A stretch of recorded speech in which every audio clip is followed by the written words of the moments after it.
Bonjour, bonjour chers téléspectateurs, merci de toujours vous abonner sur ma chaîne YouTube. Voilà, la chaîne 100% vérité, la chaîne 100% vérité. D'accord. Comme nouvelle, aujourd'hui normalement, Didier Arafat devait atterrir à l'aéroport Félix Houphouët-Boigny, mais malheureusement, Latis a reporté son voyage. Il a reporté son arrivée ici à Abidjan à cause de la condamnation ici à Abidjan. Oui, au départ, Didier Arafat étant confiant de rentrer sain et sauf ici en Côte d'Ivoire, sans problème, sans poursuite, sans arrestation. Bel et bien confiant, mais à la dernière minute, qu'est-ce qui a changé? Selon mes sources, Latis aurait appelé ses relations, c'est-à-dire des personnes, des autorités ici en Côte d'Ivoire, pour les solliciter, voir si ces personnes pouvaient l'aider à rentrer facilement ici en Côte d'Ivoire sans problème. Il a même appelé certains d'entre eux, ces vieux pères comme il appelle ces vieux pères. Malheureusement pour lui, ils l'ont laissé attendre que là où le processus est arrivé, il ne peut pas intervenir. Donc qu'il reste à l'écoute, qu'il reste encore là-bas, qu'il reste à l'écoute jusqu'à comment on appelle, jusqu'à ce que les gens oublient cette affaire un peu avant qu'ils ne rentrent. Aujourd'hui, il faut reconnaître que Latis commence à reconnaître son tort, reconnaître réellement que tout le monde peut aller en prison. Oui, tout le monde peut aller en prison. Les relations, ça t'aide que lorsque ils ont besoin de toi. Oui, les relations là, c'est 100% aide. C'est-à-dire aujourd'hui, c'est business en fait. Il ne faut pas compter sur les autorités de ce pays. Ne compte pas sur les autorités même en fait. Ces autorités-là aiment ta musique, bien vrai, bien vrai. Ces vieux pères dont tu appelles là, c'est les personnes qui aiment ta musique. Mais ne pas te soutenir dans le mal. Eux-mêmes, ça risque les propres intégrités, ça risque les propres carrières, ça risque les propres postes en fait. Tu ne peux pas jouer avec leur carrière. Non.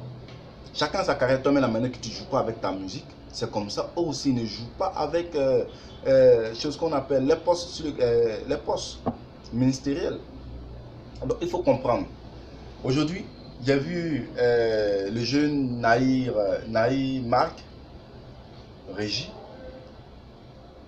s'est exprimé où il a dit certaines choses sans aller au fond de l'histoire. Mais quand on lit ce qu'il dit, même si la Chine ne veut rien comprendre, l'insulte, mais en réalité, il faut reconnaître quelque chose dedans. La dernière partie qui m'a touché, il dit que ça n'allait pas arriver là-bas si simplement tu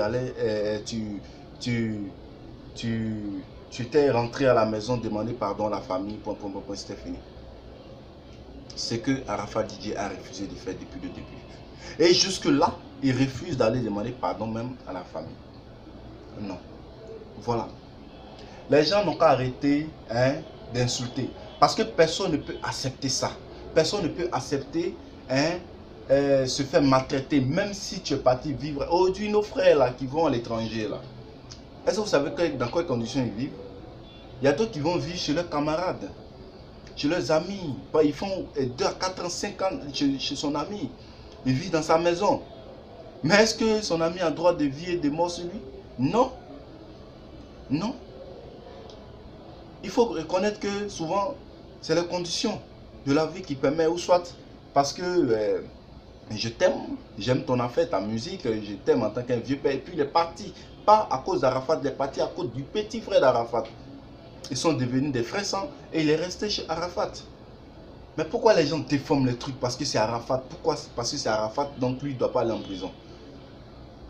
Il dit, en vérité, oui, des ministres ont refusé de l'aider. Ils ont refusé de l'aider. Voilà pourquoi Arafat ne veut pas rentrer. Et il ne rentrera pas tout de suite. Il ne rentrera pas tout de suite. Tout le monde est branché sur son arrivée. Et effectivement, Latis ne viendra pas. Et il ne viendra pas tout de suite. Oui. Il va tourner peut-être en Afrique, aller dans les autres pays africains, mais il ne va pas arriver en Côte d'Ivoire. Là, il est en train de comprendre que réellement, tout le monde peut aller en prison. Personne n'est au-dessus de la loi. Et personne ne sera au-dessus de la loi. Quel que soit. Tout ce qui se passe, et d'autres personnes sont en prison injustement, ça c'est politique. Ça c'est des faits politiques. Ça n'a rien à voir avec le processus normal. Même aux États-Unis, ça se passe. On emprisonne des gens qu'on ne veut pas voir. On tue même les gens qu'on ne veut pas voir. Les gens qui gênent. C'est comme ça. Mais les civils là, les faits normaux, on les met en prison. Ça, c'est pas un problème. Donc Didier Arafat n'est pas au-dessus de la loi. Donc, si il est condamné, il ira en prison. S'il rentre en Côte d'Ivoire, il sera mélotté, il sera emprisonné. Ce n'est pas mon souhait, mais il faut que vous sachiez cela. Ce que nous devons faire, hein, demandons à l'ATIS de demander pardon à la famille Naï, de se rendre chez la famille Naï et de demander pardon à la famille Naï. Qu'il arrête de mentir sur les réseaux sociaux, qu'il arrête de raconter des bêtises, qu'il arrête de se justifier, qu'il arrête de raconter ce qui... Aujourd'hui, on n'a plus besoin de ce qu'il raconte. Oui, tu racontes des trucs que les gens veulent entendre, ce qui t'arrange. Mais pourquoi tu ne racontes pas ce qui dérange? Tu veux seulement avoir raison? Ouais. Les gars, sachez que si Arafat n'est pas rentré au pays, c'est parce que ces réseaux, ces grands réseaux ont refusé de l'aider. Oui, ces vieux pères, oui, ces vieux pères ont refusé de l'aider. Je ne vais pas citer les noms, mais ces vieux pères ont refusé de l'aider. Les vieux pères ont refusé de lui tenir compagnie. Ils l'ont peut-être soutenu, peut-être moralement, mais ils disent qu'il ne peut pas intervenir. Voilà. Donc, l'artiste ne pourra pas rentrer de suite. Donc, voilà, ce sont les nouvelles du jour. Portez-vous bien. Bye bye.